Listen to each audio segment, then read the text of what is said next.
Ang Uni3 Robotics, isang kumpanya ng robotics na nakabase sa China, ay nakakuha ng atensyon kamakailan dahil sa kanilang mga humanoid robot, partikular ang mga modelong G1 at H1. Narito ang mga detalye tungkol sa kanila. G1 Humanoid Robot. Ang G1 ay may taas na 132 cm, 4.3 talampakan, at tumitimbang ng 35 kilograms. Ito ay kasalukuyang mabibili sa halagang $16,000 United States dollars. Ito ay nilagyan ng 3D reader at may battery life na umaabot sa 2 oras.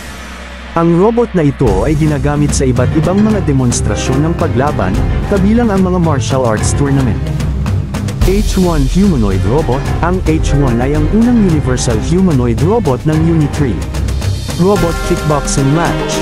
Kamakailan lang ay nag-host ang Uni3 Robotics ng kickboxing match na nagtatampok ng kanilang mga G1